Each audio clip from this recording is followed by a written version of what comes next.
Okay.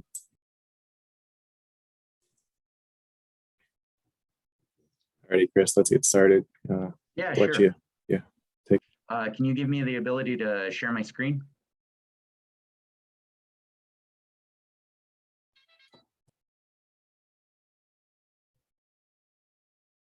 Okay, you should have that now.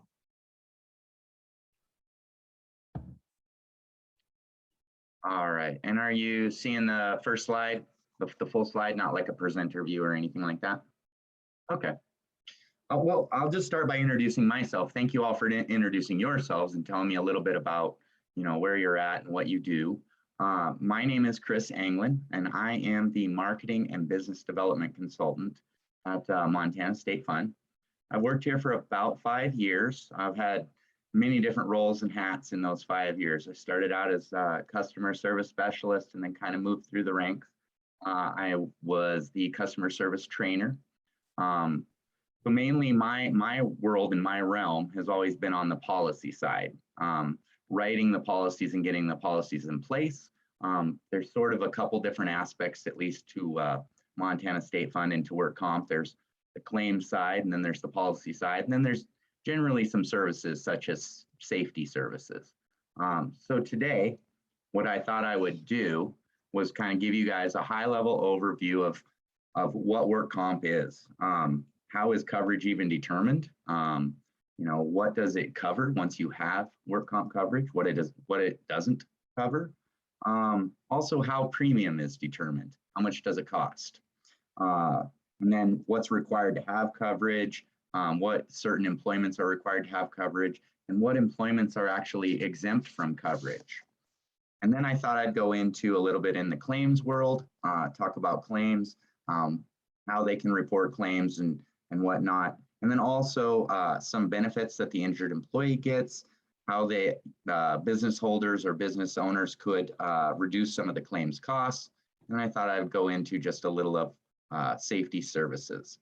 The presentation today is definitely not geared towards anybody specifically with Montana State Fund, but you will find most of the information that I have is at least about our business as a carrier. There are multiple carriers throughout the state, but I will be probably talking mainly about us. But if you do have any questions at any time, this is a very small group that you can just unmute yourself and ask me a question. I currently can't see chat. I only have one screen, so I can't see chat. So if you put something in chat, if Luke or Dan or one of you could just yell out at me the question, that'd be great. So anytime you have questions, and I'll try to give us some time at the end that if you have some specific questions, I might be able to answer. If it gets really into the weeds, I might have to get some help and get the answer for you. So first thing I'd like to start out is just an overview of the Montana Workers' Compensation System. The Workers' Compensation Act actually was created back in 1915. It's had a lot of iterations and a lot of changes over the years in the last 105, 106 years. But one thing that stayed steadfast is that it's a mandatory requirement for certain businesses. And I'll get into who's required to have it. But it's all statutorily based. And you can see right there, Title 39, Chapter 71 of the Montana Annotated Code. That's where everything is located for workers' compensation. So when workers' compensation, all the policies are mainly equal from one carrier to the next because everything that is required is written right into statute.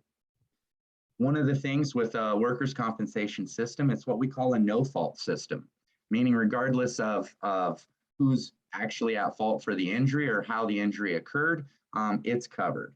So for lack of any other term, stupidity is covered, everything's an accident to some degree. There are certain things that are not covered and certain aspects that are not covered, but just because somebody shouldn't be in that area and they get hurt, it's still covered. It's a no-fault system. Secondly, it's what we call the exclusive remedy. Long before workers' compensation, the only remedy that a worker had, if they were injured, was to sue. Courts got together, legislative bodies got together, And these two things, the no fault and the exclusive remedy, were melded together, meaning that the worker was not at fault, the employer was not at fault, they were going to get covered, and the worker gave up the right to sue if they were injured. So that's the exclusive remedy part. So, and it's the same system throughout most of the states in the country, but each individual state, though, does have their own rules. There is no federal or national workers' compensation law. So what does it cover? It covers two different types of injuries. There's the accidental injury, and that is an injury that you could specify that happened at a specific date and time. Generally during one work shift is how that's determined. So you fell off the ladder, or like this picture of this guy, he fell off of, when he's holding onto that bar. That would be an accidental injury. It also covers occupational diseases. And those are things that happen over a number of work days. Things like carpal tunnel syndrome is a good one, repetitive motion type things like carpal tunnel. You could also have things like with the mines and stuff, they have asbestos or silicosis. Those are also occupational diseases. Some of the benefits, though, that the injured employee gets is that they get their medical expenses covered. All reasonable and necessary medical expenses are covered. Lost wages. So if an injured employee is off work, and it's generally off work 4 work shifts or 32 hours is kind of how that is determined. And if they are, then there's a lost wage benefit that is paid to them. There's also ongoing care costs, things like physical therapy that are covered, occupational therapy, speech therapy.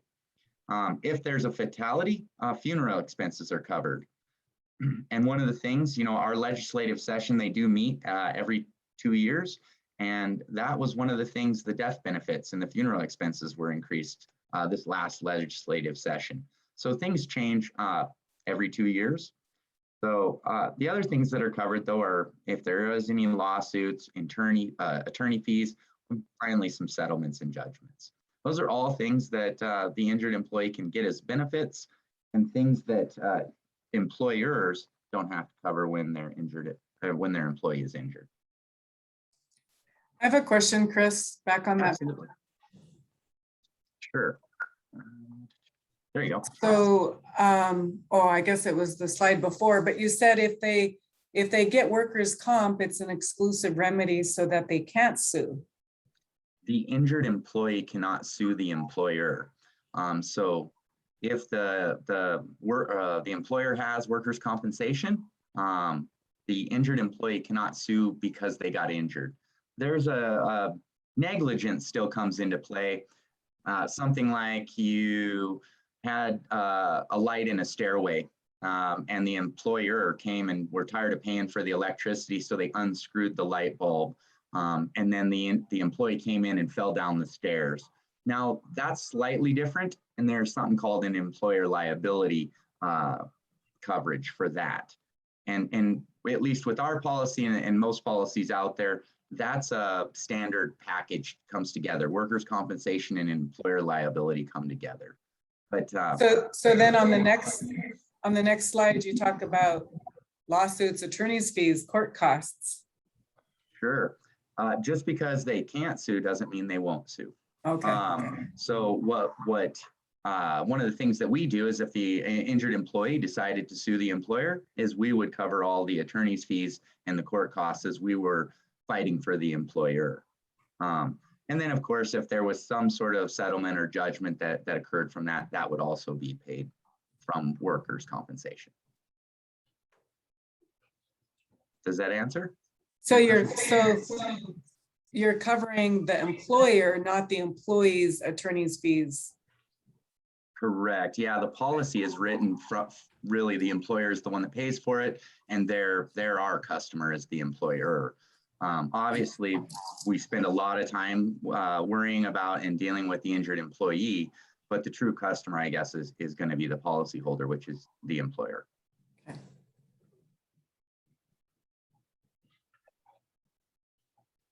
All right.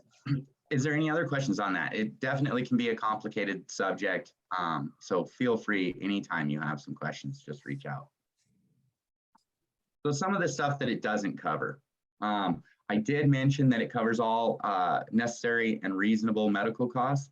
One of the things though that we also look at is what's called in the course and scope of your employment, of your duties.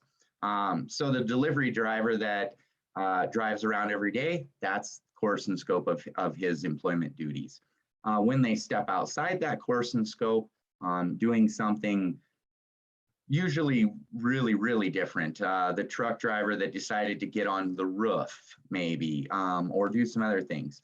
There could be some reasons where we would call that out of the course and scope, and then they would not be covered. Anytime that they're intoxicated or on drugs, that can be a reason that we would not cover an injury. Any independent contractors, the word right there, independent, they're independent of the workers' compensation system, so that would not be covered. Things that happen after work, if you were fired or laid off, obviously you're not employed anymore, wages for a replacement worker. A big one though is pain and suffering. Some states do cover that, and in Montana though, we do not cover pain and suffering. And also any intentional acts. So the employee that intentionally hurt themselves would not be covered.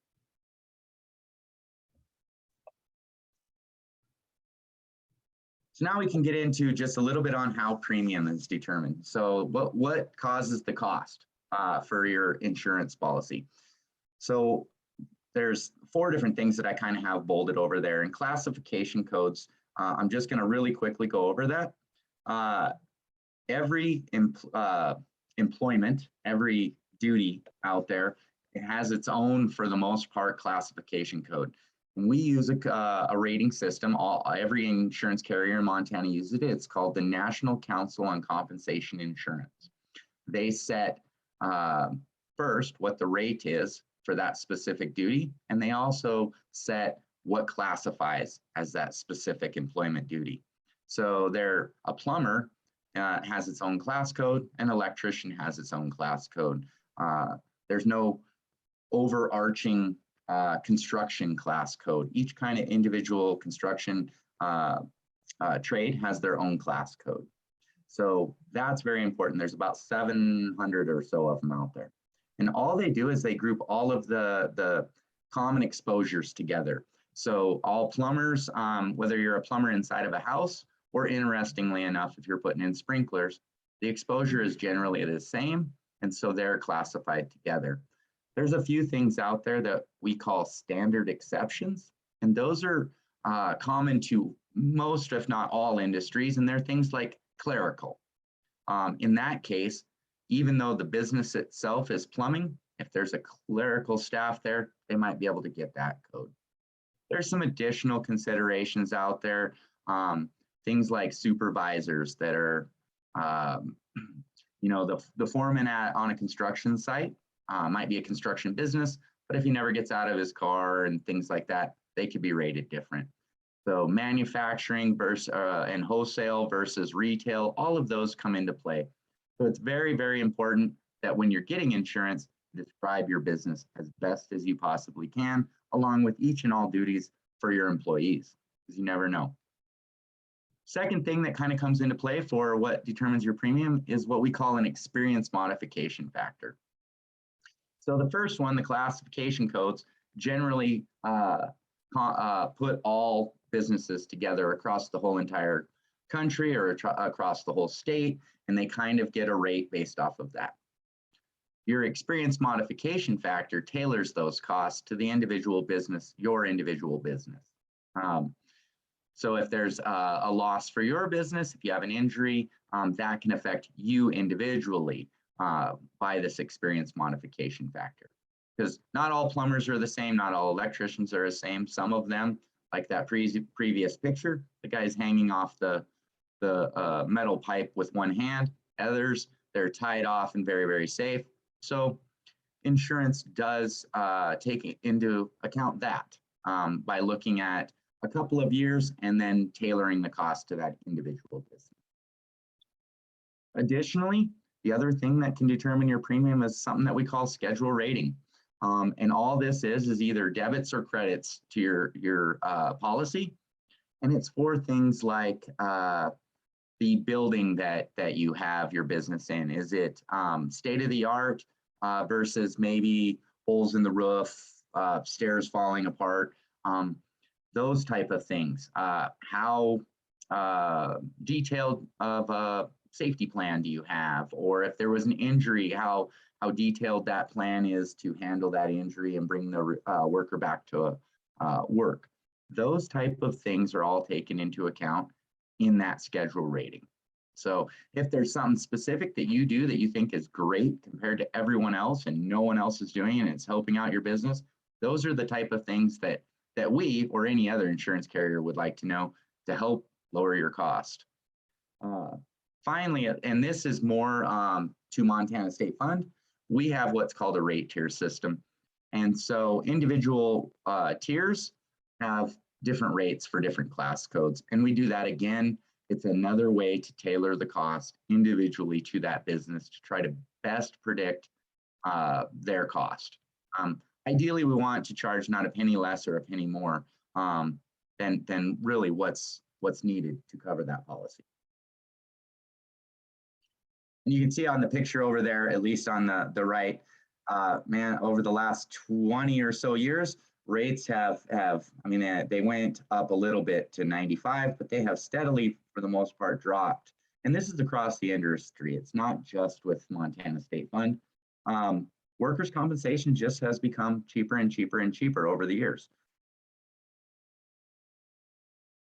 So we talked about kind of the price and what determines the price. Now I thought we'd talk a little bit about who's required to have coverage. And what is written right up there is directly out of statute. You can see the little note at the bottom. It's section 3971, 118 out of the Montana Annotated Code. Like I said, almost all of what we do, both on the policy side and the claim side, is written directly out of statute. And so the first one there is pretty easy. It's a resident of Montana who's employed by an employer and whose employment duties are primarily carried out or controlled within the state. That covers most all businesses in Montana. You have an employee. It didn't say if it was full-time or part-time, so it's any employee. Whether they're working just an hour and then getting paid for that hour, or they're working full-time, they are required to have workers' compensation coverage. The next one is a non-resident of Montana. Again, their duties are conducted within the state on a regular basis. So these are the companies from outside the state, you know, if they're from Colorado or Illinois or wherever, and they come into Montana, and this is where their primary and regular business is held, they also need to have coverage.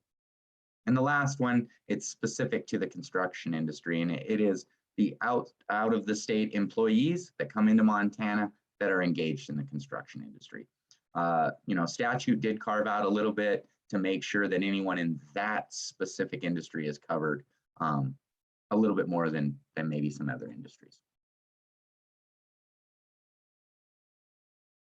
There are some employments that are actually not covered, that are exempt by statute. And this is just a partial list. There's about 20 of them total. Things like volunteers. Volunteers for your business are not required to have coverage. You can get coverage. You know, we at Montana State Fund, we have endorsements. Other carriers have endorsements, but it is up to the carrier in whether or not they add that endorsement. So not all volunteers can be covered, nor are they required to be covered. So if you do have volunteers though, all you do is you talk to your agent or your carrier and you can get that endorsement. There's other little things out there though, newspaper carriers and real estate. So depending on your business and depending on what you do or what your employees do, there might be some that are automatically exempt from coverage. In that case though, that's very important to know that in case they did get injured, they wouldn't be covered. And this is where it could open up the possibility for some lawsuits and things like that, or some legal issues.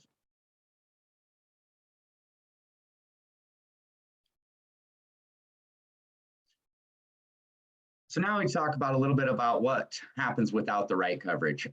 And then this plays right into the endorsements. You know, you have a volunteer, you'd really like to have them covered, didn't add the endorsement, they get injured. They're going to find out that they were not covered like they were supposed to. So that is one of the things without the right coverage. So knowing your employments and knowing what's exempt is very important. And things though, like insufficient coverage, you know, not reporting the amount of wages correctly, just reporting overtime incorrectly maybe, or something like that can cause troubles with an audit. You know, additional premium, or for that matter, you know, if you had things reported that shouldn't have been, it might create a debit or a credit on your account.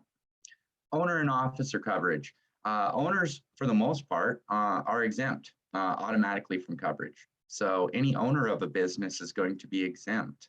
There are certain requirements that do require them to have coverage right away, but most small businesses, they're either a sole proprietor or a partnership. They're not required to have coverage, the owners themselves.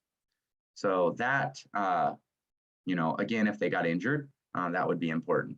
And then loss of the exclusive remedy. And this is where I was talking about, Maria, of that Employer's Liability Act.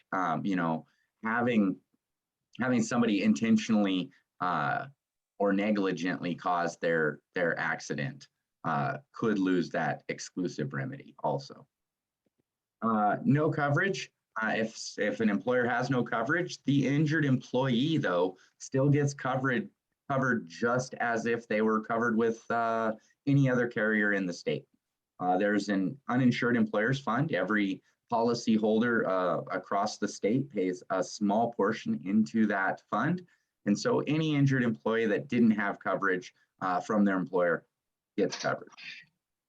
But the employer, though, does face fines, penalties, and possibly there could be a cease operations notice given to them. Hey, Kris, I had a quick question kind of related to the owner's exemption. What about like family members that maybe technically aren't owners, but are almost more like volunteers maybe, or that work on the business? Sure. And, you know, specifically, depending on and this is where you get a little into the weeds. So I'd ask me, if I was servicing this account, I'd ask you a few questions, because you do need to know specifically what type of business that you are. If you're a sole proprietor, a corporation, or a manager managed LLC, things like that, those play into whether or not your family members are automatically exempt or not. And so depending on what type of business you have, they might or they might not be exempt. Gotcha. Okay. Definitely, though, if they're working and they're just like a volunteer and they're helping out, though, they're not going to be covered. You know, if they're not getting paid and they're more like a volunteer at that point, that's where you'd want to get an endorsement added to your policy and get them covered. Gotcha. Any other questions on that? All right, I'm going to go into reporting of a claim, a little bit about the claim process. I do have a picture of the first report of injury. It is our form, but the state form looks almost identical, except for it doesn't have our logo up there. So if an injured employee was going to get this even from the Department of Labor and Industry, it would look very, very similar to this. There's a lot of fields to fill out, and I'll kind of go through a little bit about what the most important field is, though, for you as the employer or the injured employee. I'll just kind of highlight it or show it to you here in a second. Some of the things, though, that are important, though, is reporting of the claim is the notice and the filing of the claim. An injured employee has 30 days to give notice to their employer or to the insurer. And so that's important. And by giving notice is this first report of injury usually.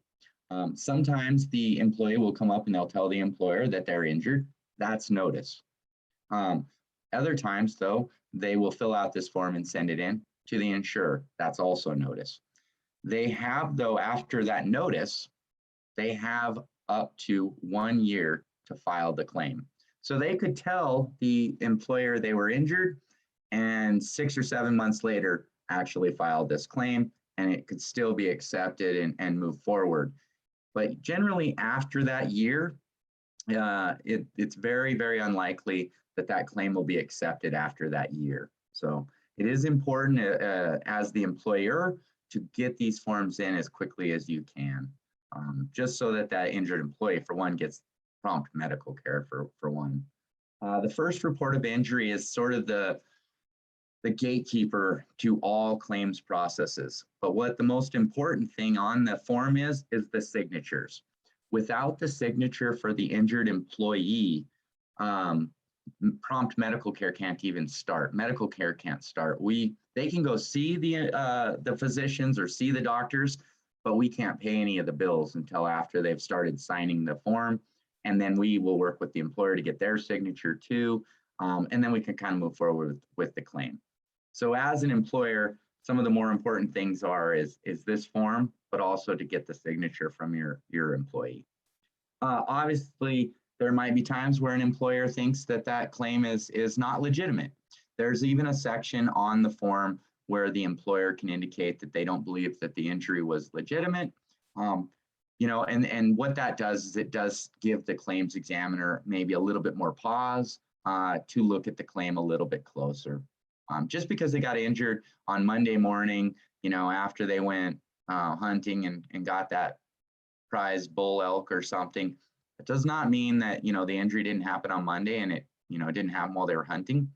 But that's sort of our job to investigate that. And if the employer can help by giving us a little bit of information, a background story even, that always helps. And one of the things though, that getting everything in right away, it does reduce financial burden on the injured employee. You know, when medical bills are starting to come in, you know, they're getting stressed. They're usually maybe at home. So getting this form and letting them know that this is the form that they need to fill out helps reduce that stress and that burden. Just a reminder for any employer out there is report all claims. Even the smallest little thing can become something catastrophic. I worked with a claims examiner for many years, and he came and did presentations like this with me. And he told a story about a guy that stepped on a cactus and had a thorn in his foot. Needless to say, after a long, long process, it finally, it was a fatality. So you never know really what is important. So report all claims. Small claims, I will say, don't affect a policy.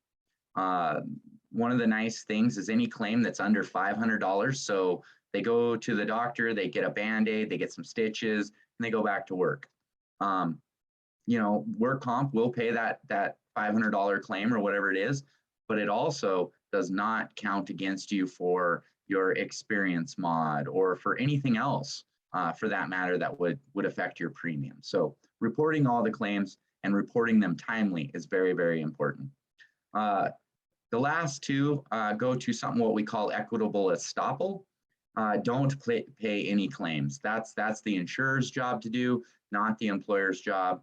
I know that sometimes it's very, very, I guess, you want to do it. You want to get it over with and get it done with. You know, maybe it would increase your premium. Trust me. Let the insurer do their job, investigate the claim, and pay the claim if they need to. If you pay the claim, it immediately is accepted without any investigation. So very important. And then don't make any promises.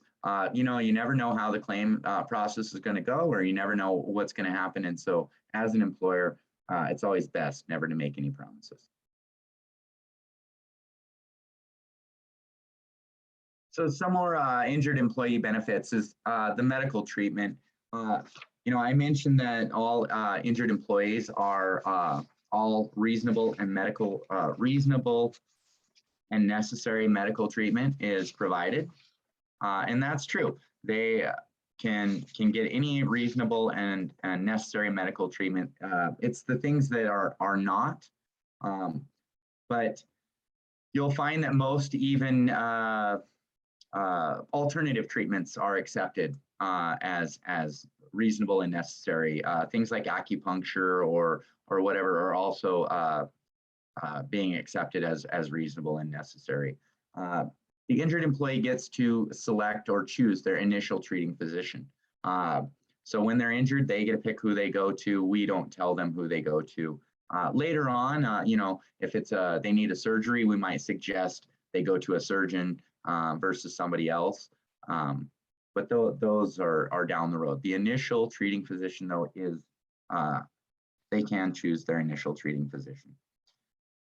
I mentioned the wage loss benefits again. It is, you know, 4 scheduled work shifts or 32 hours. And then after that, they get a portion of their wages back.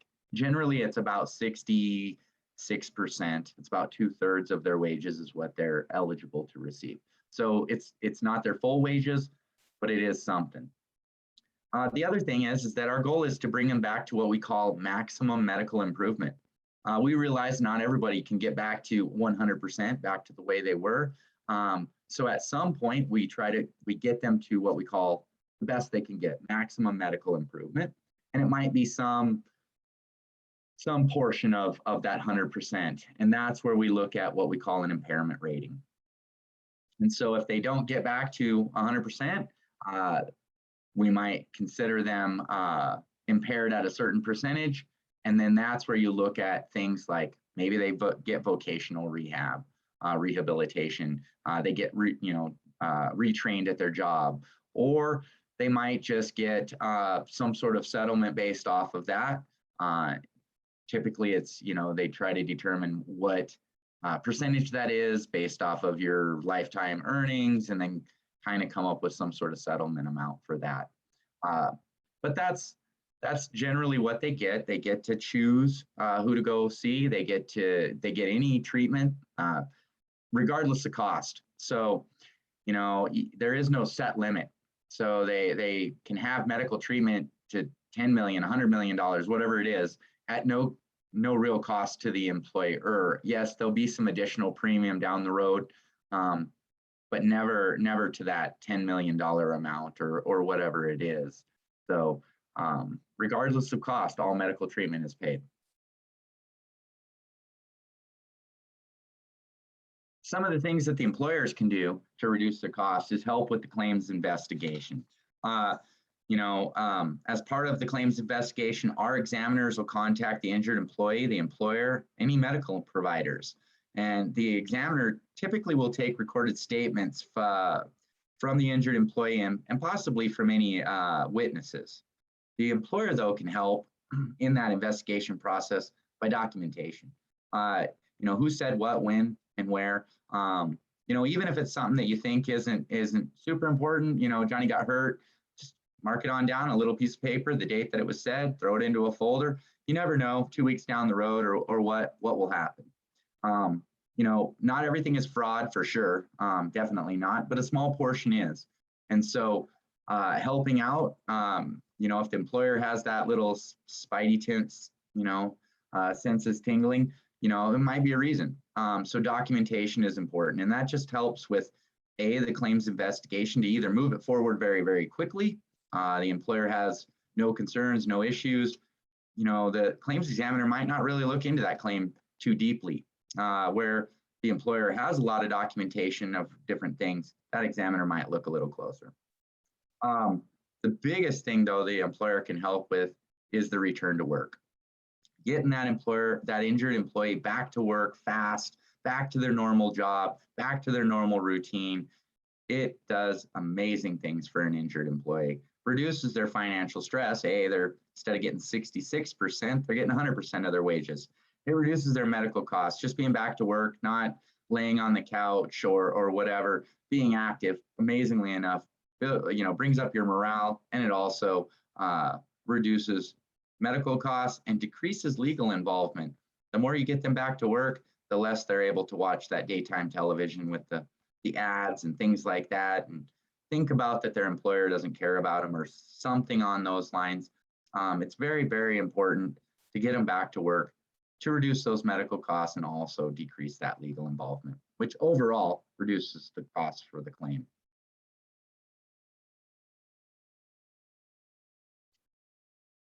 So some of the value-added services that are out there that a lot of insurers have, including Montana State Fund, is the safety management service or safety services. We have about 14 safety management consultants. They do everything from risk assessments to training to help with return to work assessments to determine exactly what duties an injured worker might be able to do at that business. A lot of the services are available to non-policy holders. We have a whole website out there with different instructional videos and different resources out there to both policy holders that we have, but also to anyone else that's out there. They also do industry specific resources. They also create industry specific resources.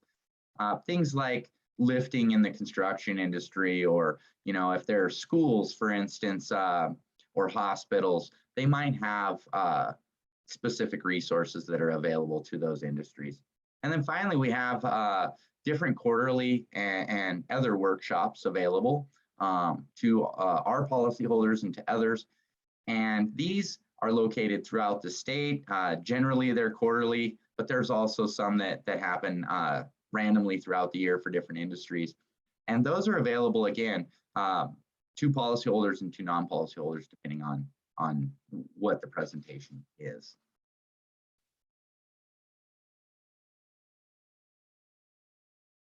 There's a whole service team, at least that we have, and most others have. There's your underwriters, and those are generally the people that are pricing the policy.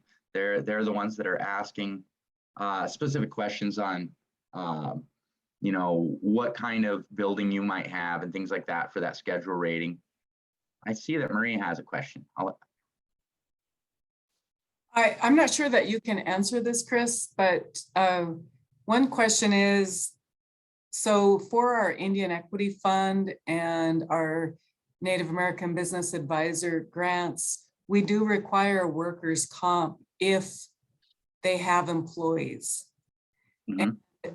And this, many of them are, their business is located on trust land, tribal trust. And so have you guys dealt with tribal trust land? Like, is somebody getting hurt on trust land? And that's one question. Then the other question is, I think I heard you say, if it's only a business owner and they don't have any employees, they're exempt from this. So they wouldn't need to have workers' comp if they don't have any employees. Sure, I'll answer a couple things. So I'll start with the business owner part, since that was the last question and at least easier for me to answer. So a business owner, depending on the type of business, again, and I'm going to kind of distinguish a little bit. Corporations and manager-managed LLCs are treated entirely different than every other entity type for businesses. Something like a sole proprietor, a partnership, those are treated differently than, say, corporations. If it's a business that is a sole proprietor and the only one that is in that business is that owner, there's no employees, they're not required to have coverage. Now, a corporation, I will give you the difference, and why it's very important to give the exact details of a business and why we have underwriters and stuff out there is to get all this information. In a corporation, if the owner doesn't own 20% or doesn't have any family members that total, them and their family members that are owners total more than 20%, they are required to report their payroll and required to have coverage. So I can't blanketly say all owners aren't required, and I can't say all blanketly they're not required, because it What about an depends on- LLC? So again, LLCs are separated by what we call a member-managed LLC and a manager-managed LLC. Member-managed LLCs are treated exactly like a corporation, where member-managed LLCs are treated like a partnership or a sole proprietor. There's a lot of little nuances with workers' compensation, and that's why it's very important when you're speaking with somebody on whether or not to get that coverage or not. Give them all the details that you possibly can.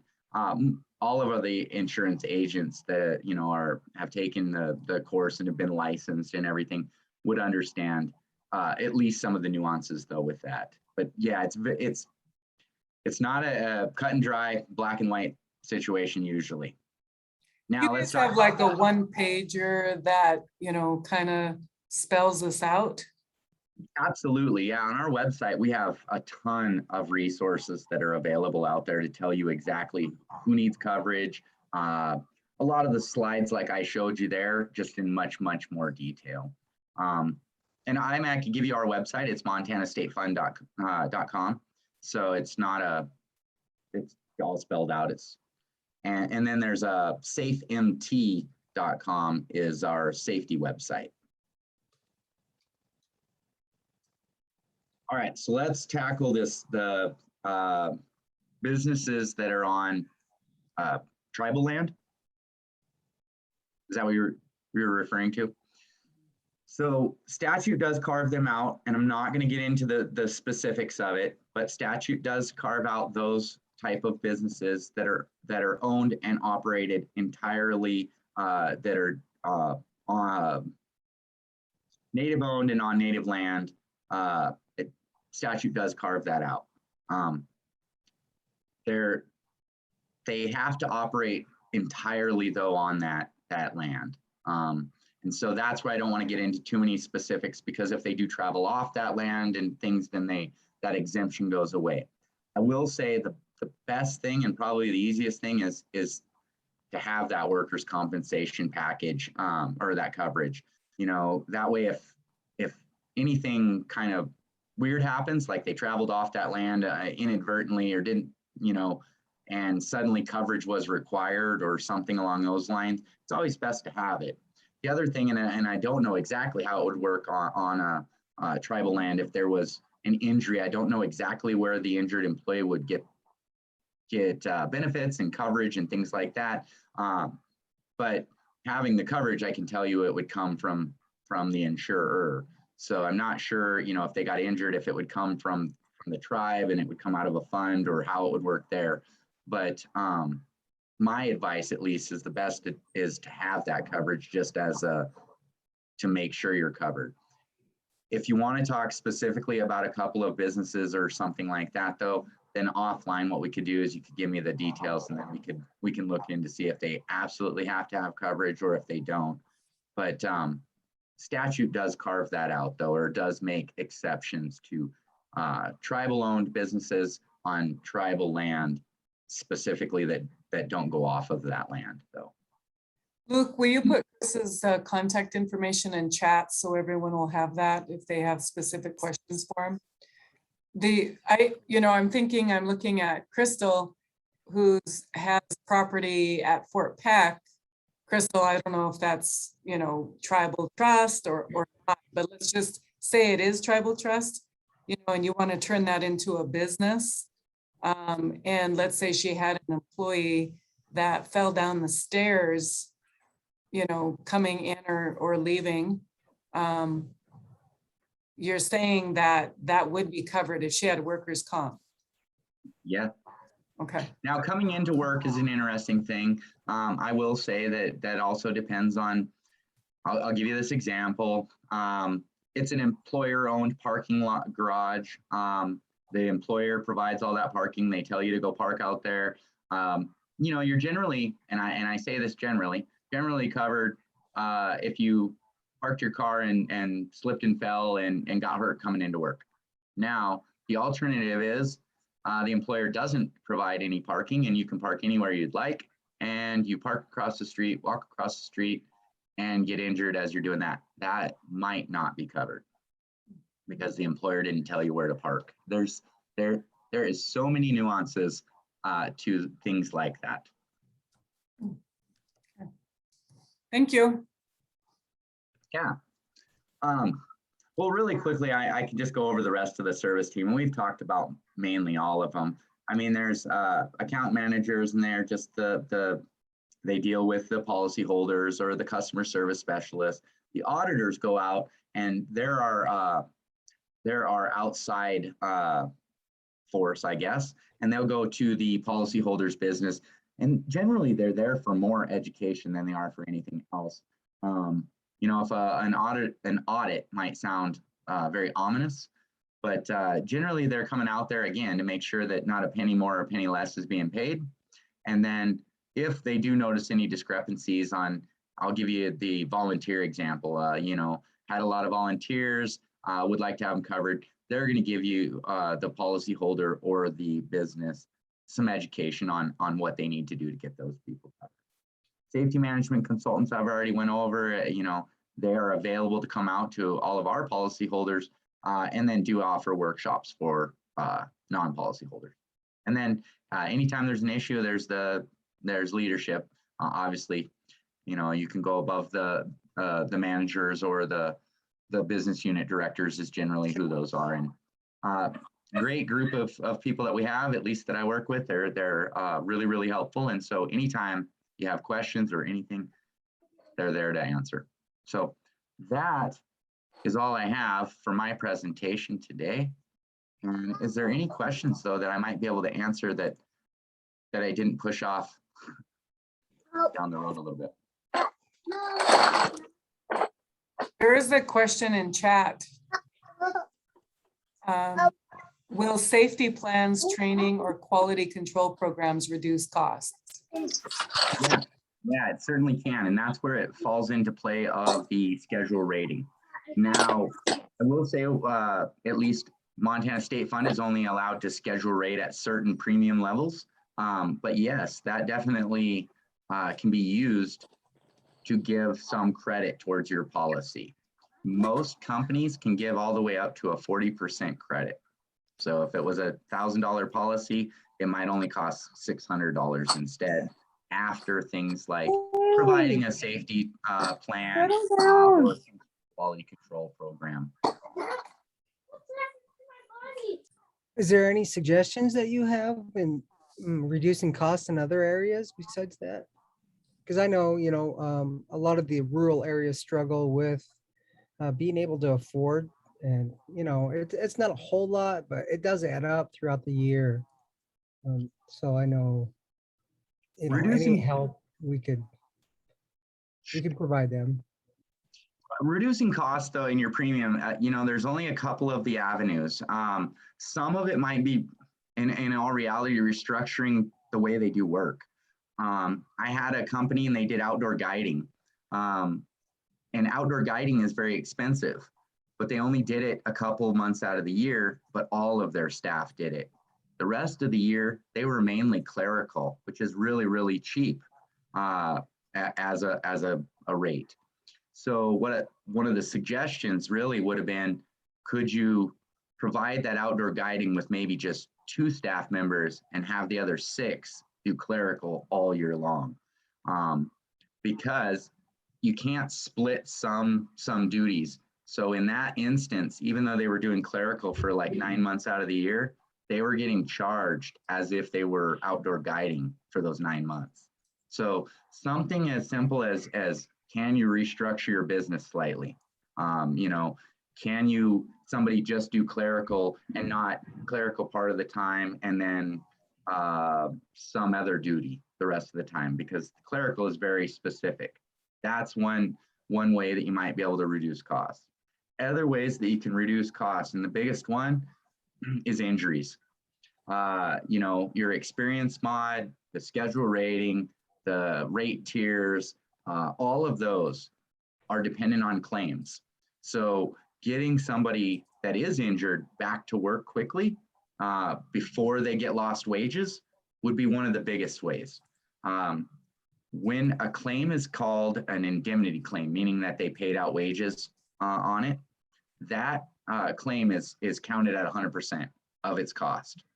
If it's a medical only claim, meaning that they were injured, but they're still working, but they're getting medical treatment, the cost of it is only counted against the policyholder at 30% of its cost. So a $10,000 claim that's only a medical only is counted at $3,000, where a $10,000 indemnity claim is counted as the full $10,000. So return to work is a very, very effective way of reducing overall premium. Now, you can't do anything about accidents, they totally happen, but it's a way to reduce the cost going down the road. Other things though, that we have certain group programs that are out there for small businesses that offers a return if the full group does a really good job at managing losses. Overall, Montana State Fund offers dividends. So the total cost of insurance could be reduced because a dividend was declared, where other carriers might not offer it. I'm trying to think of a few other things for you.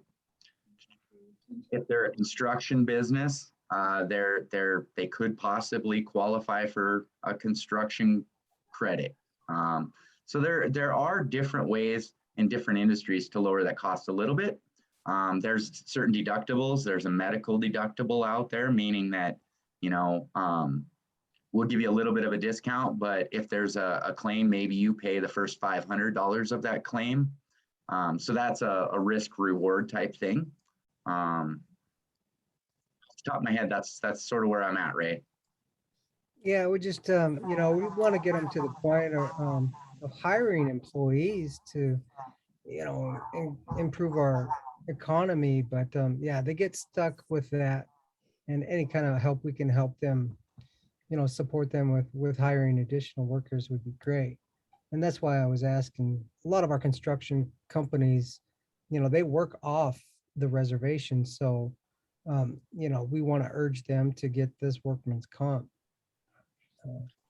Yeah, no, definitely. And you know, and construction is an interesting one because typically it's higher risk. I'll just take the roofers, for example. They pay one of our the highest rates in the whole state. Roofing does. It's a very dangerous business. So one of the things that, you know, it's difficult is length of enrollment also plays into part. If, you know, a business hasn't had any claims for like 5 years and they're insured with us, additional discounts happen that way too, by just length of time with no claims with a carrier. That's another way to do it. But yeah, I think the ways that I gave you at least might help. There are different group programs, not only with us, but with others. And specifically, we have one for the building industry. So different construction businesses might be able to qualify for that group. And again, there's no downside, at least in our groups. If they perform well over a certain period of time, the policyholders are eligible for a return on their premium. Good to know. Thank you. I was, yeah, we're always trying to direct them to subcontractors or independent contractors so that, you know, they're have to worry about their own Workman's Comp. So that helps. Thanks. Yeah.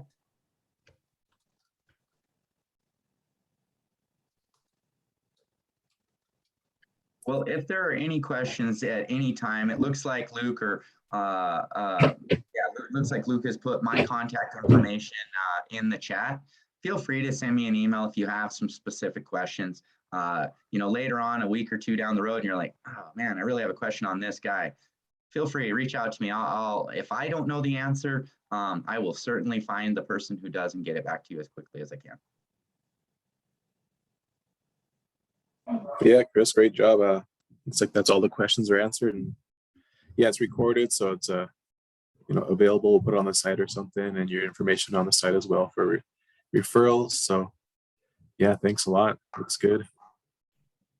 Yeah, thank you all for allowing me to come in and kind of tell you a little bit about what I do, what we do at Montana State Fund, and definitely how to get coverage for the workers. And really, that's the big thing is, you know, if a worker gets injured, it's let's get them the coverage that they need. Let's get them the treatment they need, and let's get them back to their lives, you know, whether it's their families, their work, or whatever it is, get them back to the way they were.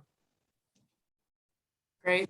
Thank you. So for those of you on the call, Dan is going to make this available on our website, the ICE website, this recording. So if you want to share it with others, just go out onto our ICE website at Commerce Indian Country Programs, and you'll find it there.